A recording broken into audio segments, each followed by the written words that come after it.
Bonjour, moi c'est Lola, je suis artiste peintre et collagiste et je suis exposée chez Esther et Paul. Bonjour, je suis Esther Corman, je suis galeriste, la fondatrice de la galerie Esther et Paul située 17 rue de l'Odéon et j'expose Lola.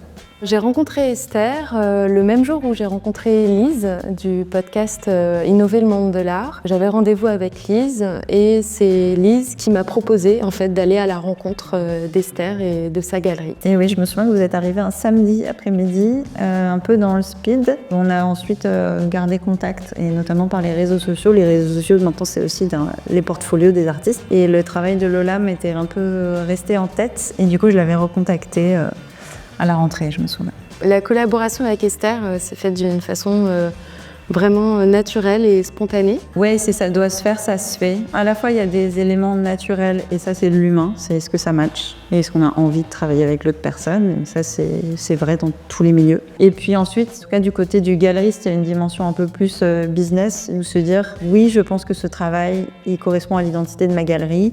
Et oui, je pense que ce travail, il va plaire à notre public. Et oui, je pense que ce travail, il apporte quelque chose de neuf à la sélection qui existe déjà. Les artistes en fait qui démarchent la galerie, généralement ils sont déjà un petit peu renseignés. Il n'y a pas trop de surprises et donc généralement il y a un alignement des valeurs. Oui, complètement. Et moi quand j'ai identifié la galerie Esther, c'est vrai que je me sentais vraiment alignée finalement avec cette notion d'accessibilité, mais aussi de proposer un art qui soit joyeux et jeune aussi. Ouais. Ce qui me plaît dans le fait de travailler avec Esther, c'est vraiment cette sensation de me sentir libre de créer selon mes envies et mes besoins. Je veux jamais imposer de choses à mes artistes, sauf à ce qu'il y ait une commande d'un client, et alors on en parle.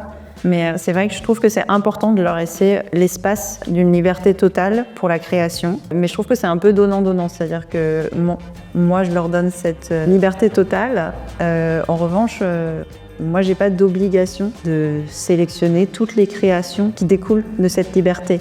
Je m'explique, moi, j'ai quand même un besoin de résultat, de vendre des choses, et je peux trouver que certaines créations ne correspondent pas forcément à la curation de la galerie, ou qu'elles vont pas recevoir forcément le public de la galerie, elles vont pas forcément le toucher. Pour autant, je vais pas dire à mon artiste « cesse d'explorer cette direction ». C'est important, et parfois, de prendre des voies détournées pour mûrir un travail, et que peut-être cette recherche-là, elle va pas trouver écho chez la galerie, mais que la suivante, ce sera le cas.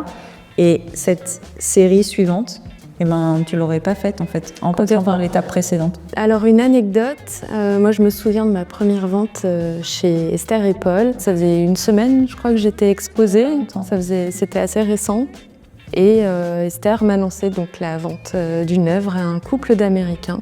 Et depuis, je peux voir comme ça mes œuvres voyager à travers le monde, puisque j'en ai qui se sont vendues et qui ont ensuite pris la direction de la Suède. Il y a eu la Suisse aussi. Bon. À Londres, ouais. Ouais, c'est vrai, le travail de Lola en fait plaît pas mal à des étrangers. Du coup, ils voyagent beaucoup.